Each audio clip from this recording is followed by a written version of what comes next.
Hola, ¿qué tal? Yo soy el pastor Vladi. Este es el estudio del Evangelio según Marcos. Estamos en la serie La profecía mesiánica y hoy veremos el título o el tema, las 70 semanas de Daniel, parte uno.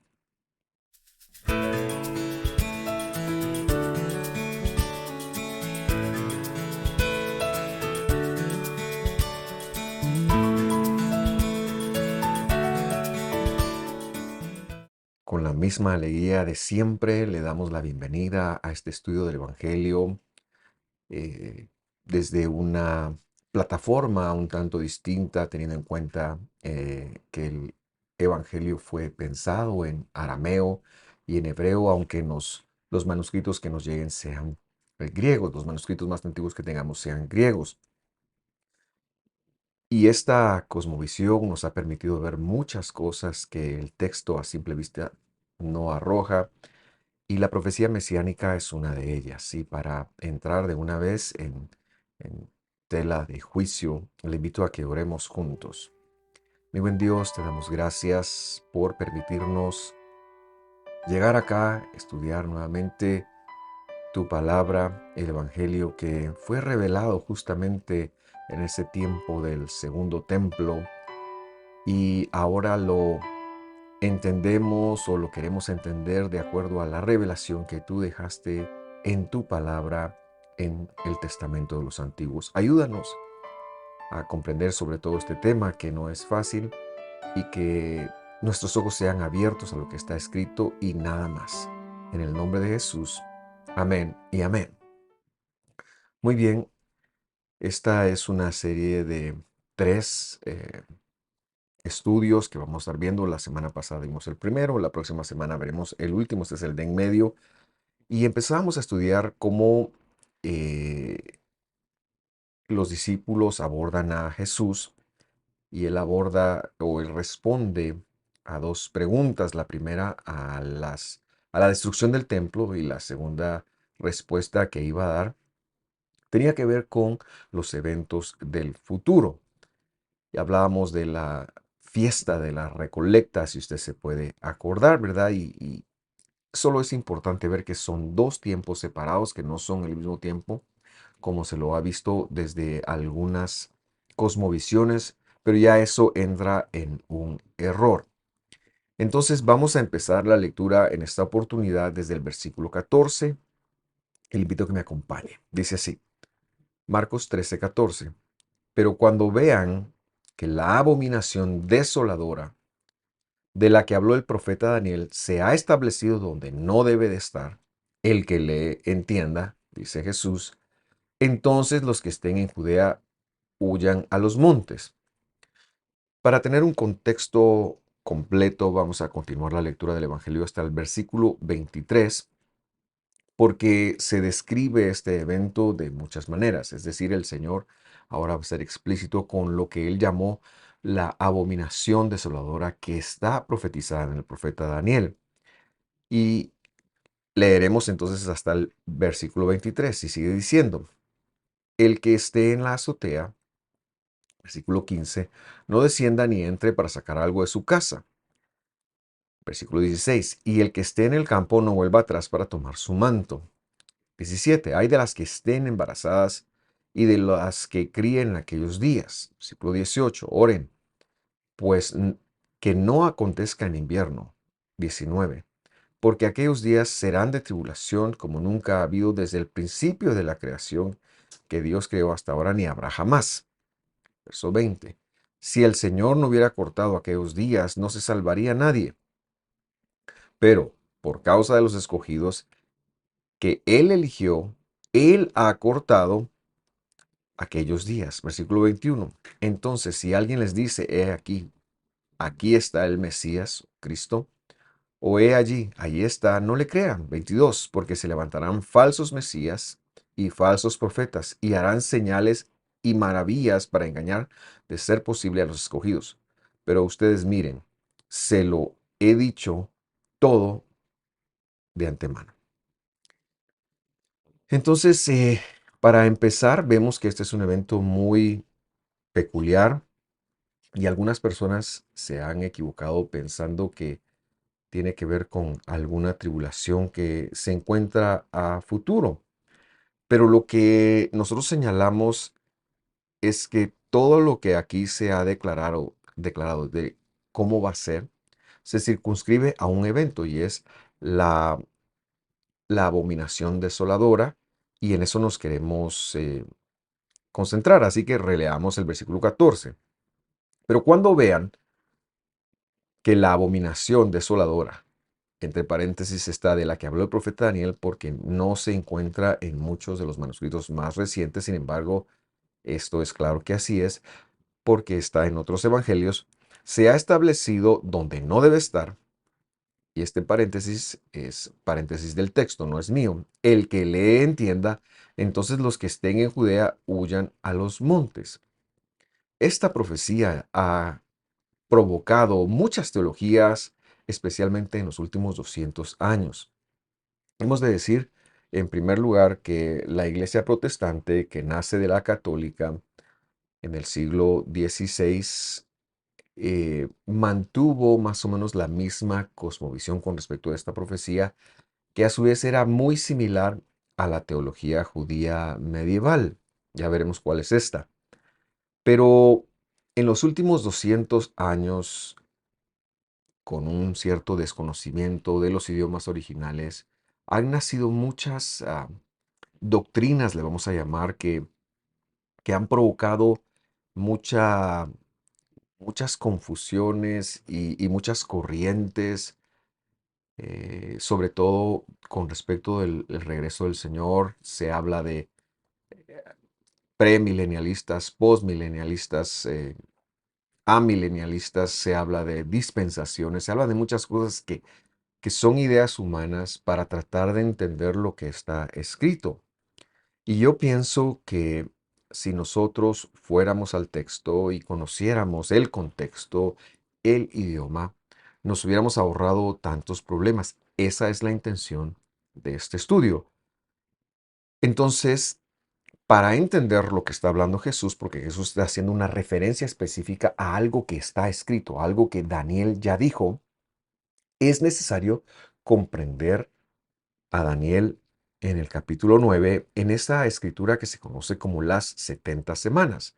Sin embargo, yo quiero crear un poquito más de contexto con ustedes porque quiero justificar lo que vamos a decir de una forma bíblica.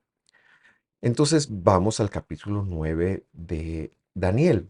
Si usted lee los primeros 19 versos, usted se va a dar cuenta que Daniel ha conectado que el profeta Jeremías había profetizado que el exilio del pueblo de Judá, que en ese entonces ya no existen las 10 tribus del norte, sino que Israel, el pueblo prototipo de Dios, escogido de Dios, el pueblo del pacto, se circunscribe exclusivamente a las dos tribus del sur, que son Judá y Benjamín, pero que han sido llevadas a un exilio.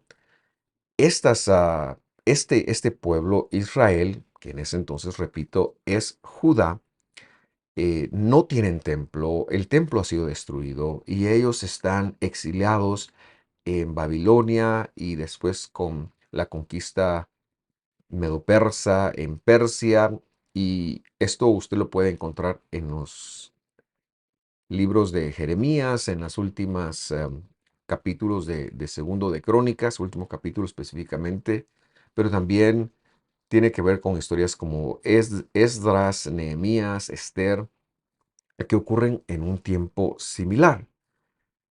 Entonces Daniel tiene una revelación y él conecta que son 70 años, lo ha escuchado del profeta Jeremías, y se pone a orar y hace la oración como debe ser hecha, pues empieza a confesar pecados, empieza a decir, nosotros le hemos fallado al Señor en esto y aquello, empieza a abrir su corazón y está en ese momento cuando recibe una visita de un enviado, de un mensajero del Señor que se llama Gabriel.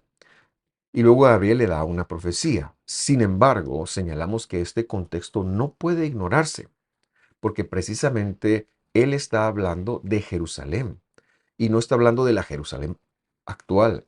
está hablando de una Jerusalén que para él en ese momento, cuando él pide, cuando él ora, no está en pie, no está habitada, está completamente desolada, ha sido quemada, destruida por los babilonios, y él está pidiéndole a Dios entonces que él haga cumplir su palabra, que solo eran 70 años, y el anhelo de volver, de que el pueblo vuelva, esa es la el punto histórico de Daniel, el punto histórico de nuestro Mesías. Cuando él habla estas palabras, han pasado cientos de años y él se para frente al templo y dice, este templo va a ser destruido nuevamente, pero no es lo mismo. Y lo que el Señor hace es que hace una conexión con lo que está profetizado por Daniel, que es realmente lo que al final sucedió. Y ya veremos cuál es esto, pero yo se lo adelanto para no estar, para tener una declaración de intenciones, y es la destrucción del templo y la destrucción de Jerusalén llevada a cabo por los ejércitos romanos en el año 70. Ahora, con este contexto en mente, entonces es vital e importante que nosotros leamos a Daniel y nos logremos posicionar casi unos 500, 480 años antes de las palabras del Mesías, 475 más o menos, que en donde esto está ocurriendo, y no en el siglo XXI o en el siglo XX o en el siglo XIX como se han posicionado en los últimos años, porque entonces ya se comete el primer error. Hay que saber de cuándo estaba hablando. Hay que saber en primer lugar cuándo se dijo, de cuándo se habló y para cuándo es que debía de cumplirse. Y todo esto, no se preocupe, el texto se encarga de dárnoslo. Vamos entonces a leer desde el versículo 20 del capítulo 9 de Daniel. Y dice así, con mucha atención. Aún estaba yo hablando y orando, y vea cómo oraba, confesando mi pecado y el pecado de mi pueblo Israel, que en ese entonces se circunscribía a Judá y a Benjamín, pero que para Daniel era el pueblo prototipo. Este es el pueblo escogido por Dios y que, aprovecho para señalar, hoy en día incluye gentiles que han sido salvos por Jesús y descendientes genéticos de los patriarcas que también han sido salvos por Jesús. Dice que estaba confesando el pecado de mi pueblo Israel. Y dice, presentando mi ruego delante del Señor, mi Dios, por el santo monte de mi Dios. Y aquí ya es una referencia a Jerusalén. Versículo 21. Aún estaba hablando en oración cuando Gabriel, el hombre al cual yo había visto en visión al principio, se refiere al capítulo 8, voló rápidamente y me tocó como a la hora del sacrificio del atardecer. Señalamos entonces que Gabriel viene en nombre de Dios, está hablando en nombre de Dios. Es como si Dios, como, bueno, es, fue como, fue que Dios le dio un decreto para leer de lo que iba a ocurrir en el futuro, pero es el mismo Dios. Esto Jesús se lo había dicho a, a Gabriel, solo que en su estado de la plenitud de los atributos, es decir, en su estado de Dios, antes de disminuirse y venir a la tierra. ¿Y qué sucede? Verso 22 dice, y vino y habló conmigo diciendo, Daniel, ahora he venido para iluminar tu entendimiento. Importante entender que le dice, hey, vas a darte cosas, cuenta de cosas que no sabías, te voy a instruir. Y luego el versículo 23 dice lo siguiente, al principio de tus ruegos salió la palabra, es decir, Dios respondió, y yo he venido para declarártela, porque tú eres muy amado y tú también eres muy amado. Entiende pues la palabra y comprende la visión. He estado leyendo la Reina Valera actualizada. El hecho de traducir verso a verso es algo que me lleva mucho tiempo porque no soy tan conocedor, tan fluido en interpretarlo. Pero a partir de este momento me dediqué a traducirlo de una forma literal para que nosotros logremos conectar verdaderamente lo que dice el texto. Entonces veamos desde el versículo 24. Dice, Daniel 9:24. 70 semanas han sido cortadas. Es como dice.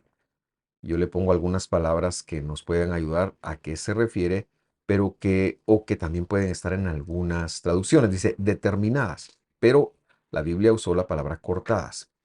Sobre tu pueblo y sobre la ciudad de tu santidad, para terminar con la rebeldía, para completar, es decir, poner fin a la ofrenda por el pecado, para reconciliar la iniquidad, para hacer llegar la justicia de tiempos escondidos, para sellar la visión y el profeta, no dice la profecía, y para ungir el santo de los santos.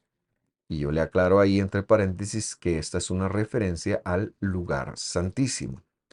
Entonces, este versículo 24 es muy amplio y quiero explicar algunos de los conceptos que vierte porque si no conectamos esto, entonces ya no vamos a ver nada, no vamos a saber nada de a qué se refiere la profecía. Y también señalo que este pasaje, este verso 24, delimita, es decir, pone el contexto de los siguientes versos a qué se refería Gabriel cuando le instruyó a Daniel. Proveen el marco de referencia. Vamos a explicar algunas cosas. En primer lugar, las 70 semanas cortadas, que fue la primera parte que le dice el ángel. Y lo que señalamos con respecto de ellas es que se refiere a un periodo de tiempo específico que ha sido cortado, que quiere decir que ha sido delimitado, que ha sido destinado. En la mayoría de traducciones logro ver la palabra determinadas o planeadas. Y luego no es que diga que son 70 semanas de años, aunque normalmente lo interpretamos así. Y entonces señalamos que 70 semanas por 7, ¿verdad? Que cada semana representaría un año, nos darían en total 490 años. Ahora, es importante conectar que el verbo cortar en primer lugar está en pasado. Han sido cortadas. O sea, ya fue determinado, fue algo que se escogió. El tiempo es pasado. Y esta delimitación del texto, si lo entendiéramos así, bota por la borda todas las teologías dispensacionalistas, perdón, que suspenden la 70ª semana, la última semana, la semana 70, y la colocan arbitrariamente al final de los tiempos, porque si no, lo que piensan no casa. Y ojo, cuando una doctrina de cualquier organización esté sobre la escritura, no podemos pensar acá. Este verbo nos está enseñando que eso fue determinado, son juntas. Y dentro de este espacio de 490 años, van a ocurrir una serie de eventos que es precisamente lo que luego se explicará, lo que luego Gabriel estará explicándole a Daniel. Esto es muy importante y es algo vital que nosotros lo pensemos. Por mucho que tengamos una doctrina que case en muchas cosas o una doctrina que sea muy importante para nuestra organización, no podemos poner eso por encima de la palabra del Señor, sino que debemos de entender que la autoridad de lo que está escrito la lleva la misma palabra de Dios. Y aquí el verbo es muy enfático en decir, fueron cortadas 70 semanas, son 490 años y no existe una sola escritura en donde digan, no, fueron 49 menos y la última está a saber dónde. Esto lo han mal entendido de los siguientes versos de Daniel, pero los vamos a entender bien. Ahora, si ese es el margen de tiempo y no podemos andar colocando semanas por aquí y por allá, entonces, ¿a quiénes afecta? Gabriel ha dicho que afecta al pueblo de Daniel y a la ciudad santa de Daniel, a la ciudad de la santidad de Daniel, es decir, donde lo que Daniel ha considerado que es lo apartado ha quedado. Y esto tiene una referencia a un pueblo específico. En este caso se refiere al pueblo judío y al pueblo benjamita, que repito, en ese entonces representaban al pueblo de Israel. Así que esta profecía no solo tiene un rango de 490 años y no va más allá de eso, sino que es una vivencia específica del pueblo judiano, de los descendientes de Judá, de los descendientes de Benjamín y de todos aquellos que después de la rebelión de las tribus del norte, fueron a vivir al sur. A ellos se está refiriendo. Y esto es importante tenerlo muy claro porque si no, eh, no se entienden muchas cosas y nosotros pues podemos caer en confusión al interpretar. Es para ese pueblo y luego es para la ciudad, para una ciudad determinada. Y se refiere específicamente a la Jerusalén histórica, que va a tener un periodo de 490 años en donde van a suceder muchas cosas realmente, y es lo que Gabriel está diciendo a Daniel y que Daniel puede entender y que en Marcos y en el Evangelio Jesús pondrá en contexto y dirá cómo, cuándo y todo. Muy bien, luego dice que estas 70 semanas provocarán el término de la rebeldía. La palabra pesha también se traduce muchas veces como transgresión, pero más que transgresión se refiere a la rebeldía al Señor, a los mandamientos del Señor, etcétera, etcétera. Y en el tiempo de Daniel, esta rebeldía únicamente se podía expiar haciendo sacrificios. Así que lo que estaría diciendo es que se va a acabar el sacrificio. En el momento de Daniel está suspendido, pero está suspendido, no se ha acabado. Esa profecía está diciendo que un día ese expiar tras rebeldías por medio de las ofrendas sacrificiales se va a acabar, porque nosotros entendemos que la rebeldía solo se puede acabar cuando Dios circuncida el corazón y nos da la regeneración. Y aunque ahora, como creyentes en el Mesías, eso ya está en medio de nosotros, todavía existe la presencia del pecado y la rebeldía en nosotros. Entonces esperamos la redención final. O sea, este evento entonces está contenido dentro de los 490 años. Luego dice otro, otra parte muy importante, yo le sugeriría, si usted está estudiando conmigo, tener su Biblia ahí a la par para que usted vaya haciendo la anotación y vaya haciendo la conexión. Luego dice, para completar, poner fin a la ofrenda por el pecado, traduje yo. Ahí normalmente en las Biblias han traducido para poner fin al pecado. Todas las traducciones, de hecho, que consulté, lo dijeron así. Sin embargo, este es un error. Esto es un error porque estos 490 años ya pasaron y el pecado sigue activo. Pero también es un error porque no existe un artículo definido a la palabra pecado.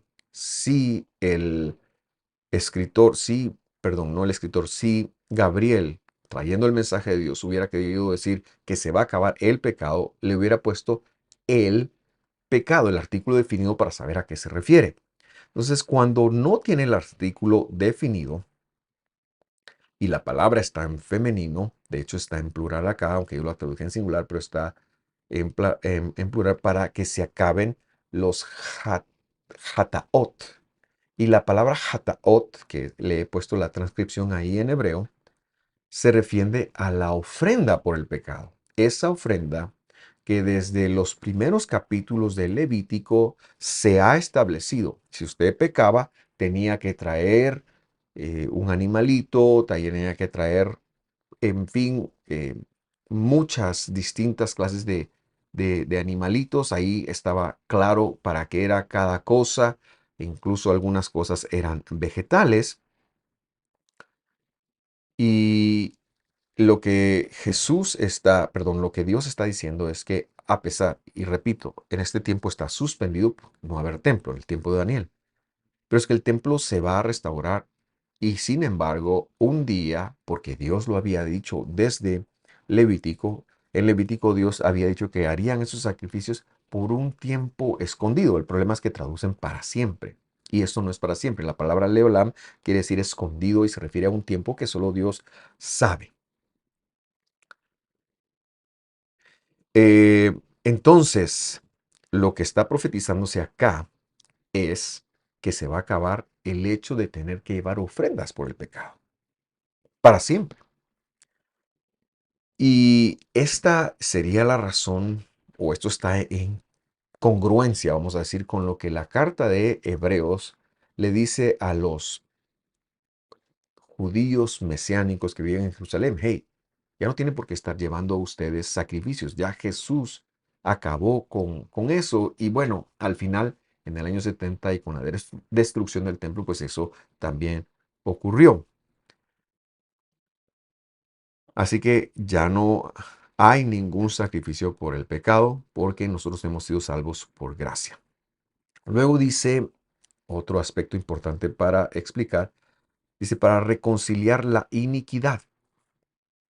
Y esto se refiere a la reconciliación de las faltas, aquellas que por ser humano tendrían que ser reconciliadas con Dios. Y esta ya es una referencia a que en los próximos 490 años desde que salió, el Mesías Jesús iba a venir, aunque se dice muy, muy, muy suave, pero esto no es lo principal acá. También dice el versículo para hacer llegar la justicia de los tiempos escondidos. Y aquí es una referencia a que la justicia de Dios mismo vendría, como luego lo interpreta el apóstol Pablo tan magistralmente cuando dice, el Mesías, Él es la justicia de Elohim, de la plenitud de los atributos. Y luego, para terminar este versículo, este es un trabajo bastante largo y por eso es que yo le sugiero que usted haga anotaciones, tenga su Biblia presente.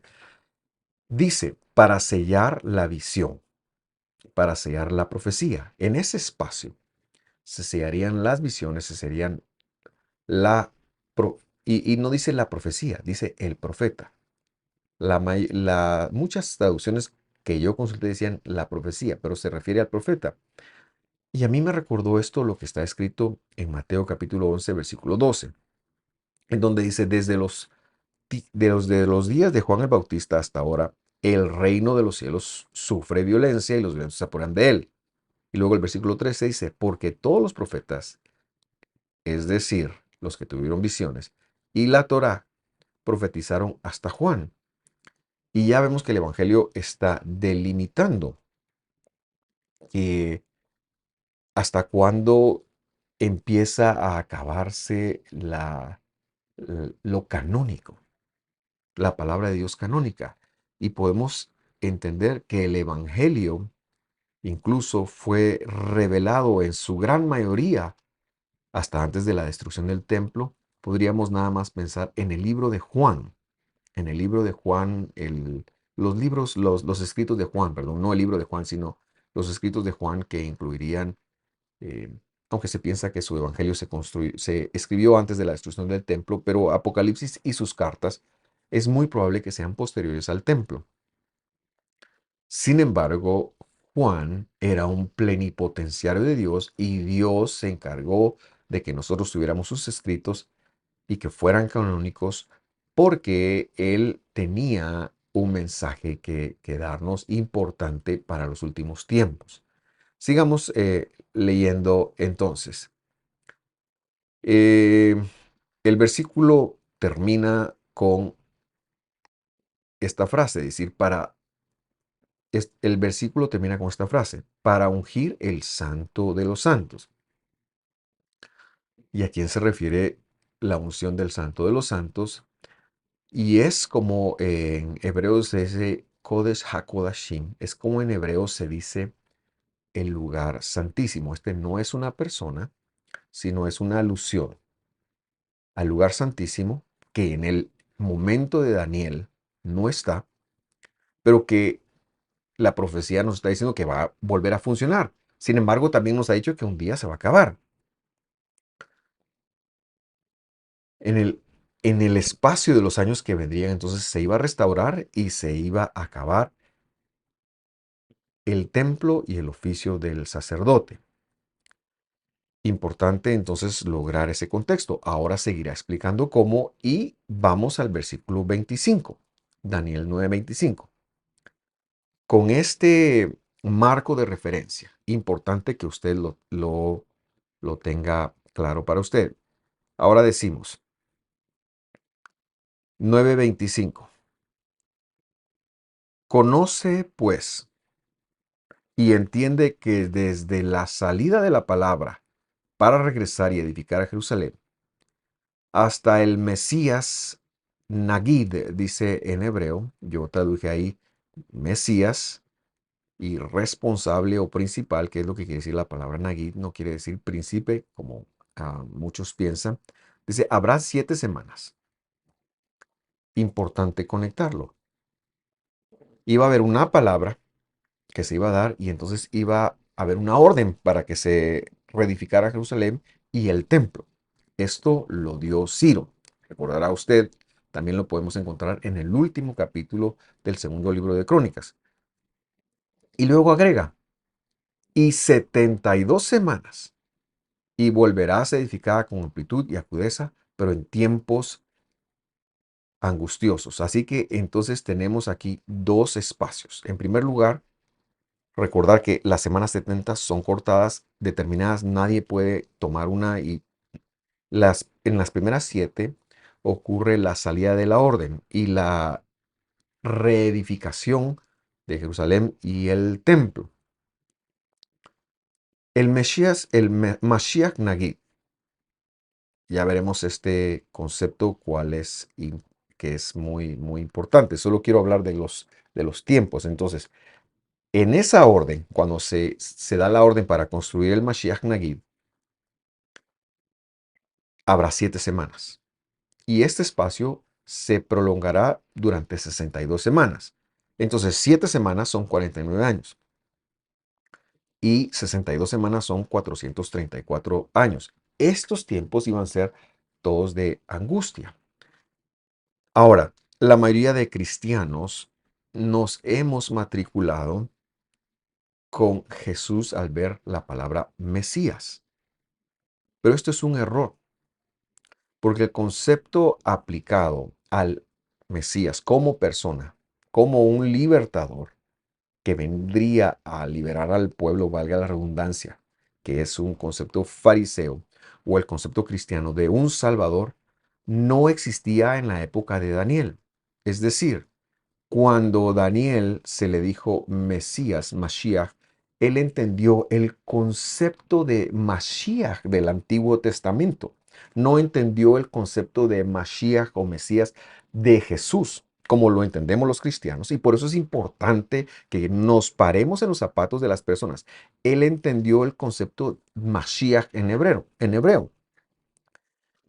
En, entonces, y esto es importante corregirlo, en el testamento de los antiguos, que era un Mashiach, era alguien que portaba la unción de Dios para hacer una obra que Dios le quería. Se le aplicó a reyes, se le aplicó incluso se le aplica a Ciro, que ni siquiera es creyente. Dice, él es mi Mesías, dijo Dios. Esto está todo en la Biblia, un rey gentil y pagano. También se le aplicó a los profetas, como muchas veces, ¿verdad? Y también se le aplicó al sacerdote y al lugar santísimo. Por lo tanto, el Mashiach Nagid, el Mesías responsable, no se refiere a Jesús, sino se refiere al templo, al lugar santísimo, o bien al sacerdote principal o sumo sacerdote que era el que oficiaba en el lugar santísimo. Tenemos que recordar que el verso 24 ha dicho que este era uno de los eventos, que se iba a ungir el lugar santísimo, el santo de los santos. Y aquí tenemos que hacer una corrección entonces. Si lo hemos visto a Jesús acá, porque no se refiere a Jesús. Y decimos y recalcamos que el concepto de Mashiach para una persona que venía a libertar, ya sea para los fariseos, el a pueblo de Roma o para los judíos mesiánicos, que Pedro, Juan y ellos, que venía a pagar los pecados, e incluso para los cristianos en el siglo 2, 3 y 4 después del año cero, no existía, no se pensaba, no se ocurría. Dios está usando lo que Daniel sabe para decirle a qué se está refiriendo. Y entonces señalamos que se refiere al templo, al lugar santísimo y al sumo sacerdote. Y entonces lo que ha dicho el versículo 25 es que en la primera semana se va a dar y se va a empezar a edificar. Y si leemos a Ageo, por ejemplo, y Zacarías, vemos todos los problemas que ellos tuvieron y las vicisitudes que se dieron en la edificación. Y luego como ese templo muy simple en el siglo I antes del año cero, vemos también que Herodes el Grande lo reformó y lo hizo algo muy bello, pero todo esto compagina porque iba a haber mucho problema, iba a haber mucho tiempo angustioso. A eso se refiere el versículo 25. Sigamos la lectura al 26. Dice, después de las 72 semanas, el Mesías, y ahora sabemos que es templo, será quitado. Y esto ya nos coloca después de la semana 69, porque han habido 7 semanas, en primer lugar, en donde se da la orden y se empieza la construcción. Luego las semanas de las vicisitudes, que ya mencionamos cuántos años son, creo que son 434 años. Pero luego dice el versículo 26, después de las 72 semanas, o sea, en las semanas 70, el templo será quitado y no tendrá. Así dice, no habrá para él, no habrá para él. Y la mayoría de traducciones dicen, y el pueblo, pero es que esta palabra pueblo debe de leerse aquí como, no como am, sino como im, recordando que no tiene vocales el texto que Daniel tendría, bueno, ningún texto hasta después de la obra que hicieron los Katzarom, creo que se dice, o los masoretas, ya, pero estamos hablando del siglo V, séptimo, sexto, séptimo, después del año cero, ya de nuestra era. Entonces el texto al no tener, aquí no se puede, no debe leerse y con el pueblo, sino y junto con el Nagid que ha de venir, o sea, el templo que va a venir, la ciudad será destruida y el santuario en la 70ª semana. Con cataslis, perdone, ya estoy hablando dando que no puedo pronunciarlo bien, con cataclismo será su fin y hasta el fin de la guerra está decretada la desolación. Y entonces señalamos, aquí se está diciendo, después de la semana 69, el templo en la semana 70 será destruido y ya no tendrá figura, ya no habrá para él, ya no tendrá sacerdote, que es justo lo que pasó. De hecho, el último sacerdote que se da en esta guerra, justo al inicio de esa guerra, él es depuesto. Nos referimos a Pinjas ben Shmuel. Y recordamos también el reclamo de la carta a los hebreos que dicen, no, ustedes ya no tienen por qué ir al pecado. Y luego Daniel, o al templo, perdón, a ofrecer, a dar ofrendas por pecado porque ya el Mesías lo pagó todo. Y luego nos llama la atención que Daniel nos habla de la desolación. Aquí encontramos la palabra, termina el versículo diciendo, está decretada la desolación. Y Jesús usó la palabra desolación para hacer una referencia a ejércitos. Entonces lo que tenemos que entender es que en la semana 70 la ciudad sería destruida y el templo también. Y la desolación, que es un grupo de personas, vendrían y serían ellos quienes harían esto. Ya veremos quiénes son. Solo quiero terminar la lectura del profeta Daniel. Y vamos al versículo 27. Por una semana, ya estamos hablando de la semana 70, él confirmará un pacto con muchos. Y a la mitad de la semana hará cesar el sacrificio. Y luego dice, sobre alas de abominaciones vendrá el desolador, hasta que el aniquilamiento que está decidido venga sobre el desolador. Y entonces, en la 70ª semana, que muchos cristianos ponen erróneamente en el futuro, pero lo que lo está diciendo la Biblia es que a mitad de esa semana, de las 70, se va a hacer cesar el sacrificio. Fue justo lo que pasó. Y se va a destruir el templo y se da la destrucción de Jerusalén, etcétera, etcétera. Eso fue lo que pasó. A media semana de la última semana, Roma entra en el templo. Flavio Josefo, un historiador judío, nos dice que se destruye por accidente, pero lo que sucede es que se destruye el templo, se destruye, se quema la ciudad.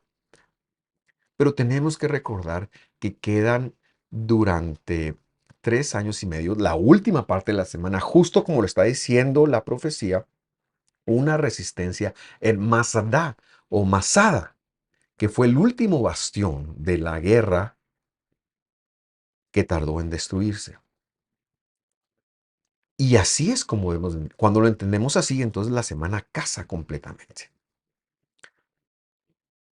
Una cosa interesantísima también de comentar en este momento es que Jesús dijo, o perdón, la profecía dice que sobre las salas de abominaciones vendrá el desolador.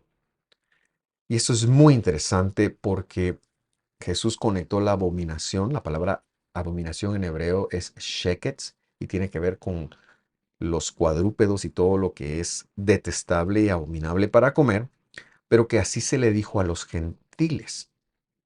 Y decía que los gentiles van a venir sobre alas. Y cuando usted revisa la historia nos damos cuenta que el Imperio Romano, su escudo portaba alas y ellos eran la abominación. Y la desolación se refiere entonces a los ejércitos que están afuera. Por eso en Marcos decía, cuando los vean, ni siquiera vuelvan, váyanse, pídanle a Dios que esto no ocurra en invierno porque va a ser muy complicado. Está hablando de Jerusalén y está hablando del templo. Con este conocimiento entonces de las 70 semanas, regresamos a Marcos capítulo 13, versículo 14, que fue el versículo que nos envió acá. Y decimos, pero cuando vean la abominación desoladora, es decir, la sala, los escudos, el ejército, de la que habló el profeta Daniel, perdón, que se ha establecido donde no debe estar. ¿Y dónde no debe estar? En el templo, no debe estar dentro de Jerusalén. El que le entienda, entonces los que estén en Judea huyan a los montes. Este estudio ha sido bastante largo y no podía partirlo porque era necesario que conectáramos todos los puntos que en él están. Pero quiero terminar con algunas conclusiones muy, muy importantes, tanto de lo que hemos visto en Marcos como lo que vimos en Daniel. Y aquí va la primera. En primer lugar, el capítulo 13 de Marcos responde a la pregunta de cuándo va a ser destruido el templo y también a la del fin, pero lo que veíamos del capítulo 14 está respondiendo a la pregunta que han hecho ellos del templo. Se apega a lo que está escrito en el profeta Daniel sobre la abominación desoladora, que era el evento que iba a ocurrir en el año 70, en la última de las 70 semanas que habían sido cortadas. Es decir, la 70 semana ya pasó. La lectura entonces específica que hicimos en Marcos capítulo 13, desde el versículo 14 al versículo 23, se refiere a un evento de la destrucción de Jerusalén, específico y a más nada. Número 3. Para entender bien la profecía, la mejor forma de conectar cómo fueron las 70 semanas, que en la 70ª semana, los últimos 7 años del templo, se da una destrucción a media semana. No tiene nada que ver con el retorno de Jesús a media semana, no tiene nada que ver con el arrebatamiento, no tiene nada que ver con el rapto, como malentendiendo esto se lo ha dicho. Pero la mejor forma es llegar a la destrucción de Masada y contar 490 años hacia atrás. Esa es la mejor forma de entender entonces cuándo salió todo. Esto nos colocaría en el año 420 más o menos, antes del año cero, que era tiempos de Nehemías y de Esdras, que justo casaría con cuando Ciro habita y da alguna de las órdenes o cualquier otro rey persa da las órdenes para que algo se haga porque no se está haciendo en Jerusalén. Creo que es la número 4. La teoría de la dispensación se equivoca al poner una semana, la última, en el futuro, porque éstas estaban cortadas y ese evento, señalamos, ya se dio. Lucas acentúa este evento diciendo en el capítulo 21 y el versículo 20, y hasta ahora estamos leyendo la referencia que había hecho, dice, pero cuando ustedes vean a Jerusalén rodeada de ejércitos, por supuesto, de los romanos, sepan entonces que Jerusalén, que su desolación está cerca. Es decir, la abominación, la desolación ocurrió en el año 70 más o menos de nuestra era. Número 5.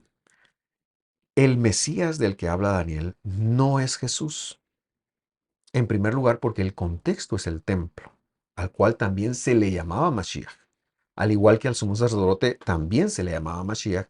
Y en segundo lugar, porque el concepto de Mashiach como redentor, como alguien que perdona pecados o liberta de Roma, fue muy posterior a los eventos de Daniel, casi 2 siglos antes de que apareciera Jesús, casi. Y especialmente en ese primer siglo donde Jesús aparece, es donde más Mesías hubo y mencionábamos uno la semana pasada. La última semana está partida en dos, porque la primera semana tiene que ver con el templo y la segunda semana tiene que ver con el último bastión judiano en Masada. Y número 6. Desde la teología judía, especialmente medieval, la cual lleva o tiene o es todavía la postura de la mayoría del judaísmo moderno, se sigue la enseñanza de un sabio Ibn Ezra que nació en el siglo XI, pero que hizo a finales del siglo XI, pero que en el siglo XII él habla de la postura de las 70 semanas de Daniel que tenían que ver con el segundo templo, que tenían que ver con según el tiempo que el segundo templo iba a estar de pie y al caer es decir, el templo, la profecía se ha cumplido. Yo le agradezco por su atención. La próxima semana continuaremos con la profecía de Daniel, justo retomándolo desde este pequeño resumen. Le recuerdo que nos visite en nuestro canal de YouTube, en nuestras redes sociales. Estamos contentos de servirles en lo que podamos y cualquier duda estamos a la orden. Que Dios lo bendiga, que esté muy bien y un abrazo para toda nuestra comunidad de Visión de Fe, Misco. Hasta pronto.